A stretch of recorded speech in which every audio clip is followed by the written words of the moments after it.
اگلی حدیث ہے حضرت ابو موسیٰ رضی اللہ تعالی عنہ سے مروی ہے، فرمایا کہ حضور صلی اللہ علیہ وسلم نے فرمایا، مریض کی بیمار پرسی کرو، بھوکے کو کھانا کھلاؤ اور قیدی کو رہا کراؤ۔ اس میں دو باتیں تو وہی ہیں، ایک تو بیمار کی بیمار پرسی اور دوسرا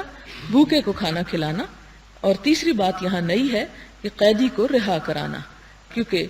آزادی انسان کا بنیادی حق ہے اور اس حق کا اسلام نے تحفظ کیا ہے۔ جیسا کہ آپ جانتے ہیں کہ مقاصد شریعہ میں سے یہ بات ہے کہ انسان کی جان کی حفاظت، انسان کی عقل کی حفاظت، ایمان کی حفاظت، اس کے مال کی حفاظت، اس کی عزت و آبرو کی حفاظت۔ تو جان کی حفاظت اور آزادی جو ہے اسی میں شامل ہے۔ تو اگر کوئی شخص ناحق طور پر قید کر لیا گیا ہو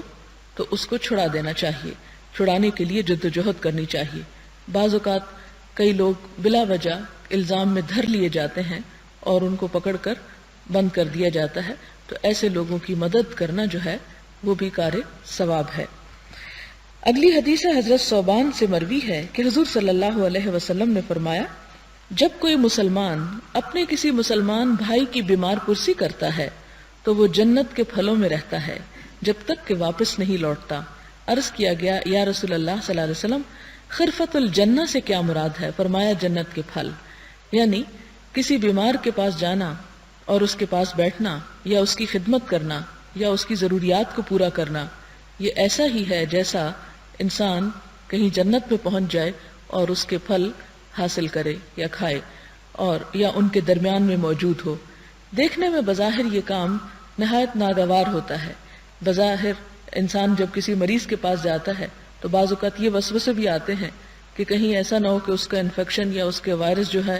میں کیچ نہ کر لوں، یا یہ کہ بیمار عموماً اپنی صفائی اور اپنی ضروریات کا پوری طرح خیال نہیں رکھ سکتا، تو بعض بیماروں کی تیمارداری کرنے میں بہت سے ناگوار کام کرنے بھی پڑتے ہیں، ایسے کام کہ جن کو انسان کی طبیعت نہیں مانتی۔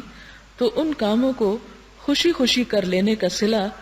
اللہ تعالیٰ نے جنت کے پھلوں کی شکل میں عطا کیا۔ اور پھل عربی زبان میں فاکہہ کا مطلب ہوتا ہے پھل،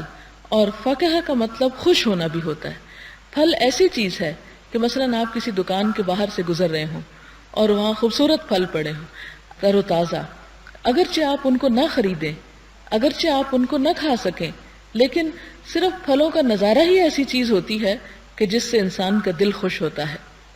تو اسی لیے یہاں پر فرمایا کہ وہ گویا جنت کے پھلوں میں ہے، کہ بظاہر یوں محسوس ہوتا ہے کہ وہ ناگوار حالات میں مریض کے پاس ہے اور اس کی گندگی اور اس کی نجاستوں کے درمیان ہے، لیکن اللہ تعالیٰ کے ہاں وہ شخص ایسا ہی ہے جیسے جنت میں بیٹھا ہو۔